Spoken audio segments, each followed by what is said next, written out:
Hello नमस्कार दोस्तों, कैसे हैं आप सब लोग। जैसा कि मैंने आपसे कहा था कि मैं डेली आपके लिए प्रैक्टिस सेट लेके आता रहूँगा, वो यूपी लेखपाल और सुपर टीटी का। तो आज का ये प्रैक्टिस सेट हिंदी और सामान्य ज्ञान का होने वाला है, तो कृपया इसको पूरा करें और पूरा देखें और बाद में कमेंट बॉक्स में इसमें आंसर बता दें आपके कितने क्वेश्चन सही हो रहे थे। मैंने इसमें आंसर इसके नीचे लिख के दिए हैं, क्योंकि अगर मैं आपको PDF प्रोवाइड करूंगा तो इसमें आपको कोई भी आंसर ढूंढने की जरूरत ना पड़े किसी भी गूगल या किसी भी अलग प्लेटफॉर्म पे। करते हैं स्टार्ट।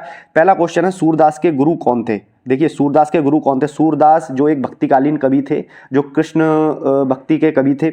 सूरदास जी के गुरु थे वल्लभाचार्य। तो पहला क्वेश्चन आपका है वल्लभाचार्य। दूसरे क्वेश्चन पे आ जाते हैं डायरेक्ट।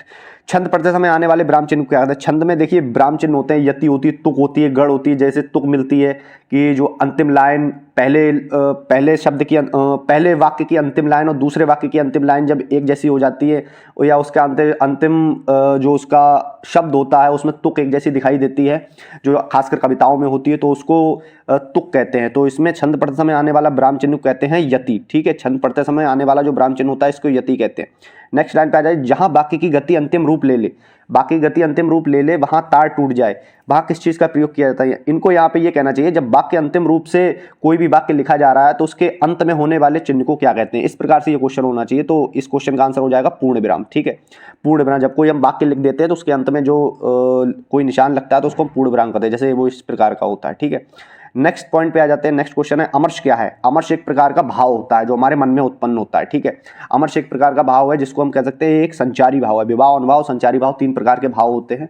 तो अमर्ष एक संचारी भाव है, ये आपको देख लेना है। इस प्रकार के भाव आपको देख ले। कबीरदास जी की भाषा कौन सी थी। कबीरदास की भाषा कौन सी। तो कबीरदास जी सदुक्कड़ी भाषा में सारी चीजें बोलते थे, सारी चीजें करते थे। सदुक्कड़ी भाषा उनकी अपनी भाषा थी। ठीक है, कबीरदास जी की भाषा सदुक्कड़ी भाषा थी। बाकी ये जो और भाषाएं हैं दूसरे कवियों की हैं, मैं आपका ज़्यादा समय वेस्ट नहीं करूंगा, आपको डायरेक्ट क्वेश्चन बताऊंगा किस प्रकार के हैं। देखिए, मुहावरे के लिए उचित विकल्प का चयन कीजिए।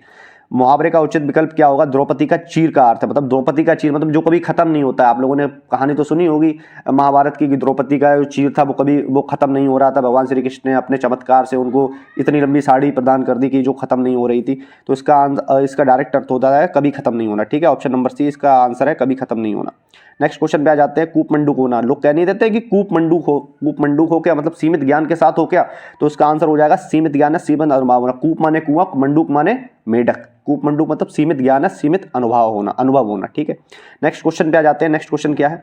देखिए, ये प्रैक्टिस सेट आपके लिए बड़ा इंपॉर्टेंट है। आप जल्दी जल्दी इसको 5-10 मिनट में आप लोग देख लीजिए, कोई ना कोई क्वेश्चन आपका आराम से फंस जाएगा। और वीडियो पसंद आए तो लाइक कर दें, चैनल को सब्सक्राइब कर दें डेली। ठीक है, इसमें आपको 11 लावा में आपको वाक्य अरेंज करने, किस प्रकार के आपके वाक्य हैं। तो पहला वाक्य क्या है कि सामाजिक जीवन में क्रोध की जरूरत बराबर पड़ती है। मनुष्य दूसरों के द्वारा पहुंचाए जाने वाले बहुत से, यदि क्रोध ना हो तो कष्टों की चीर निवृत्ति का उपाय ही ना कर सके। देखिए, ये और ये तो प्रथम पे आएगा, ये अंत पे आएगा। 11 लावा में आपको चारों लगाने। ऑप्शन आप लोग देख लीजिए, ऑप्शन आप लोगों के क्या हैं। देखिए, ऑप्शन आप लोगों के ऑप्शन आप लोगों के हैं या ला रावा। ऑप्शन आपका ए वाला ये है, ठीक है, बी वाला ये है, सी वाला ये और डी वाला ये। तो आप लोग देख लीजिए।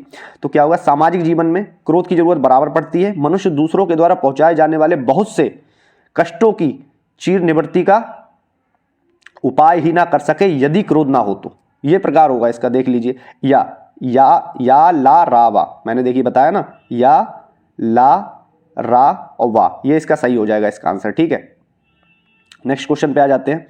यदि दिए गए वाक्यांश के लिए एक शब्द का चयन कीजिए। जो दिया गया वाक्यांश है उसके लिए एक शब्द का चयन कीजिए। क्या इसमें एक शब्द आएगा। पूर्व और उत्तर के बीच की दिशा। पूर्व और उत्तर के बीच की दिशा को ईशान कहते हैं। ठीक है, ईशान कहते हैं पूर्व और उत्तर के बीच की दिशा को। ठीक है, उत्तर और पूर्व के बीच की दिशा को ईशान कहते हैं। नेक्स्ट क्वेश्चन पे आ जाइए। नेक्स्ट क्वेश्चन क्या है, वलय शब्द का अर्थ चिन्हित कीजिए। वलय मतलब आपने पढ़ा होगा शायद, परवलयकार क्या होता है, जिसको हाइपरबोला वगैरह पैराबोला बोलते हैं। तो वो इस प्रकार से होता है। ठीक है, हाइपरबोला, पैराबोला, इस प्रकार से ये होते हैं। ठीक है, हाइपरबोला मैथ में आप लोगों ने पढ़ा होगा, इस प्रकार से ही होते हैं। तो ये एक प्रकार का गोलाकार घेरा होता है। परवलयकार हमारी जो जैसे हम लोगों ने गणित में नहीं पढ़ा है कि ये हाइपरबोला पैराबोला क्या होता है, तो वो इस प्रकार से होता है। जैसे इस प्रकार से है, इस प्रकार से है, तो पैराबोला हाइपरबोला इस प्रकार से हो, तो क्या है, एक गोलाकार घेरा। ठीक है, नेक्स्ट क्वेश्चन पे आ जाते हैं। दिए गए शब्दों में अव्ययी भाव समास का चयन कीजिए। अव्ययी भाव समास क्या होता है, जिसका प्रथम पद प्रधान होता है, आप लोगों को पता है।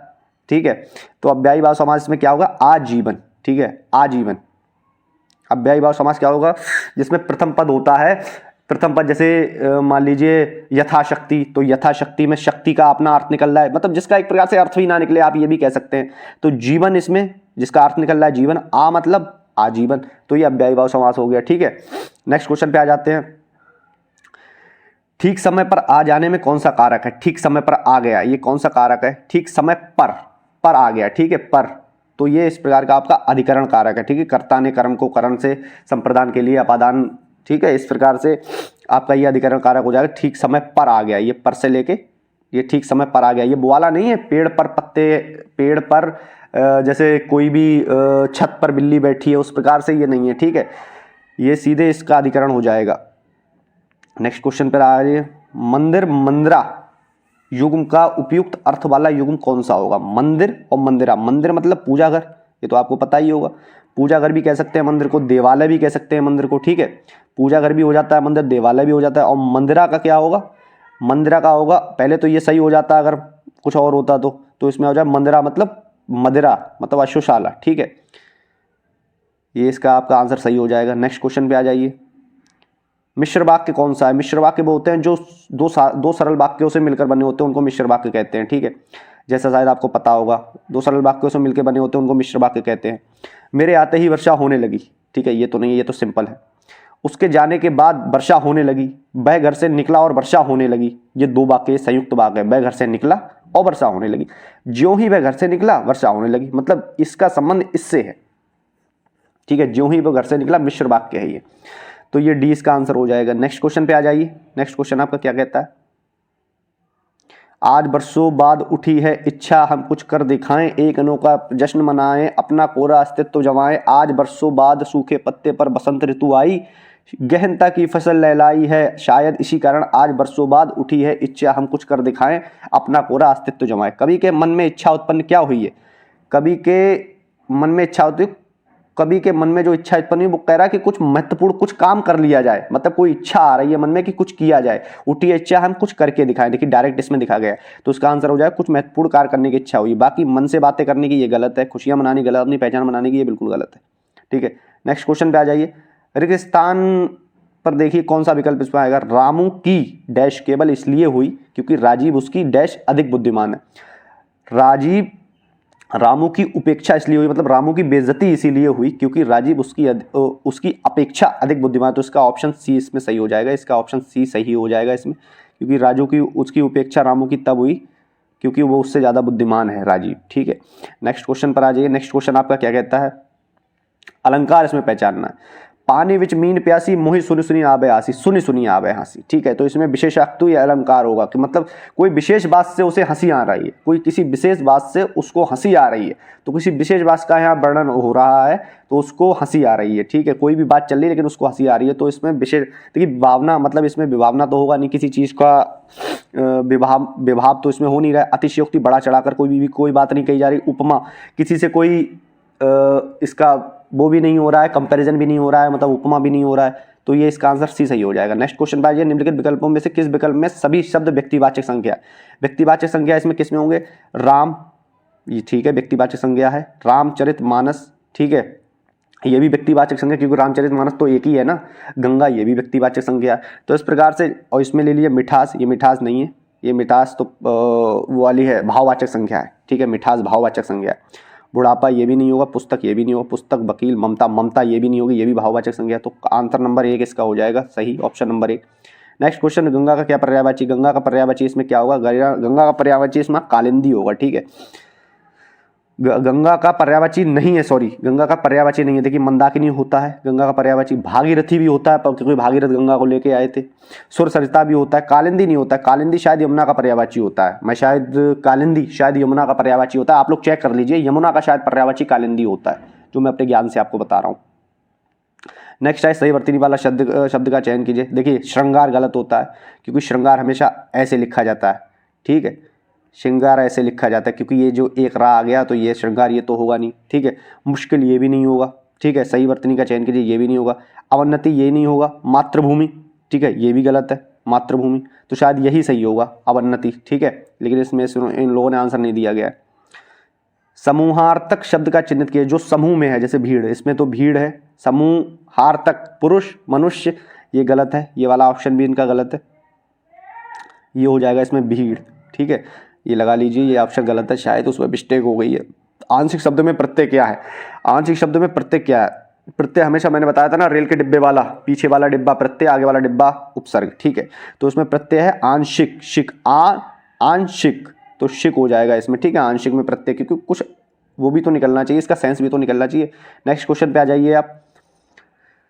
त्रुटिपूर्ण इसमें चिन्हित कर दिया, पुलिस द्वारा चोरी का माल बरामद हो गया, ठीक है। पुलिस द्वारा चोरी का माल बरामद हो गया, तो इसमें त्रुटि क्या है? पुलिस द्वारा चोरी का माल बरामद हो गया, तो इसमें त्रुटि क्या है? त्रुटि इसमें पहली है, पुलिस द्वारा चोरी का माल बरामद हो गया। पुलिस द्वारा चोरी का माल, एक सेकंड रुक जाइए, क्या हो गया इसमें? हाँ, पुलिस द्वारा अगर चोरी का माल बरामद हो गया, इसमें ये नेक्स्ट क्वेश्चन आ जाएगा आपका, क्या है? अरे यार ये अटक रहा है दोस्तों यार, अभी संसाधनों की कमी है थोड़ा सा, ठीक है। हाँ, क्या था क्वेश्चन? हाँ, यदि कोई त्रुटि ना हो तो डी भाग को चिन्हित कीजिए। पुलिस द्वारा चोरी का माल बरामद हो गया, पुलिस द्वारा चोरी का माल बरामद हो। देखिए इसमें कोई त्रुटि नहीं है, ये आंसर नंबर डी इसका होगा, ये गलत दिया है किसी ने, ठीक है, ये गलत है, इसको काट दिया। पुलिस द्वारा चोरी का माल बरामद हो गया, इसमें कोई त्रुटि नहीं है, पुलिस द्वारा ही तो चोरी का माल बरामद होगा, ठीक है। नेक्स्ट क्वेश्चन पे आ जाइए। बधूर्मी का संधि विच्छेद क्या हो? जैसे लघूर्मी, बधूर्मी, ठीक है, इस प्रकार के संधि विच्छेद होगा बधु प्लस उर्मी, ठीक है, बधु प्लस उर्मी, क्योंकि ये छोटा ऊ प्लस बड़ा ऊ जब मिलेगा तो आपका बड़ा ऊ बनेगा, ठीक है। ये शायद है यड़ संधि, ठीक है, ये शायद यड़ संधि है आपके इसमें, ठीक है। छोटा ऊ बड़ा ऊ मिलेगा तो बड़ा ऊ बनेगा। नेक्स्ट क्वेश्चन पे आ जाइए। भिन्नात्मक शब्द का चयन कीजिए, भिन्नात्मक कौन सा है इसमें? ठीक है, पावक, पावक आपका आग का है, ठीक है, पावक आपका आग का है, ठीक है। अनल आपका आग का है, कृषाणु आपका आग का है, लेकिन अनिल आपका हवा का है, अनिल आपका हवा का शब्द है, ठीक है। तो ये आपका आ जाएगा गलत शब्द। नेक्स्ट शब्द की बात करते हैं, नेक्स्ट क्वेश्चन की बात करते हैं। हर्ष का विलोम बताइए। हर्ष मतलब खुशी, विषाद, उल्लास, आनंद। देखिए खुशी, उल्लास, आनंद ये तीनों हैं, खुशी, उल्लास, आनंद ये तीनों, लेकिन विषाद मतलब दुख, तो ये इस प्रकार का इसका पर्यायवाची विलोम शब्द हो जाएगा। नेक्स्ट क्वेश्चन पे आते हैं। नेक्स्ट कुछ जीके के क्वेश्चन है। चक्रवर्ती राजगोपाली से पूर्व भारत के गवर्नर जनरल कौन थे? चक्रवर्ती राजगोपाली, नाल माउंटबेटन थे, आपको सीधी बात पता है। राजगोपालाचारी तब बने थे जब देश आज़ाद हो गया था, लेकिन माउंटबेटन उससे पहले के गवर्नर थे, ठीक है। गवर्नर जनरल लॉर्ड माउंटबेटन थे, ठीक है। ये हो जाएगा आपका आज़ादी से पहले जब इन्होंने इंडिया पाकिस्तान को बांटा था। पृथ्वी की संरचना में रासायनिक लौह तत्व आयरन की कितनी मात्रा होती है? तो आयरन की इसमें 32 से लेकर 35% होती है पृथ्वी के अंदर, ठीक है। जो आयरन की मात्रा है वो 32 से लेकर 35% के अंदर है, ठीक है। ये आपको याद करने हैं। और सारे तत्वों की मात्राएं कितने परसेंट कौन से तत्व है। 2011 की जनगणना के आधार पर उत्तर प्रदेश राज्य का जनसंख्या घनत्व तो क्या है? 2011 की जनगणना के आधार पर देखिए, उत्तर प्रदेश का पेपर दे रहे हैं तो उत्तर प्रदेश का सेंसस मतलब जनसंख्या और सारी चीजें याद कर लीजिए, किस प्रकार की जनगणना वगैरह सब कुछ याद कर लीजिए, ठीक है। इसमें क्या हो जाएगा 828 प्रति वर्ग किलोमीटर, मतलब एक वर्ग किलोमीटर में 828 लोग रहते हैं उत्तर प्रदेश में, ठीक है। ये 2011 की जनगणना के हिसाब से हो गया। नेक्स्ट क्वेश्चन पे आ जाइए। पृथ्वी का अर्धव्यास कितना? अर्धव्यास मतलब इसकी त्रिज्या कितनी है? त्रिज्या का मतलब क्या होता है? इसका रेडियस कितना है? पृथ्वी का रेडियस होगा 6371 किलोमीटर, ठीक है। ये इसका अर्धव्यास है 6371 किलोमीटर, और इसका पूरा व्यास नाप लीजिए, इसकी गुणा 2 से कर दीजिए, मल्टीप्लाई 2 से कर दीजिए, तो इसका डायमीटर निकल आएगा। नेक्स्ट क्वेश्चन की बात करते हैं। नेक्स्ट क्वेश्चन आपका क्या हो जाएगा? उत्तर प्रदेश राज्य में किस जनपद में लिंग अनुपात सबसे अधिक है? तो ये आपका जौनपुर हो जाएगा। इसमें लिंग अनुपात सबसे अधिक है, लिंग अनुपात सबसे अधिक है, मतलब पुरुषों पर महिलाओं का जो अनुपात है वो सबसे ज़्यादा है ये, और अपना हरियाणा में सबसे कम है, ठीक है, अगर पूरे देश की बात की जाए। निम्नलिखित में से किसने उत्तर प्रदेश राज्य के राज्यपाल का पदभार कभी नहीं संभाला? इनमें से राज्य के राज्यपाल जो उत्तर प्रदेश के राज्यपाल थे कौन कभी नहीं बने? तो चंद्रभानु गुप्ता कभी नहीं बने थे इसके राज्यपाल। ये भी बने थे, मोदी कन्हैयालाल मणिकाल मुंशी भी बने थे, बरगुल्ला रामकृष्ण राव भी बने थे, लेकिन ये कभी नहीं बने थे उत्तर प्रदेश के राज्यपाल, ठीक है। नेक्स्ट क्वेश्चन आ जाए, बस यही लास्ट क्वेश्चन।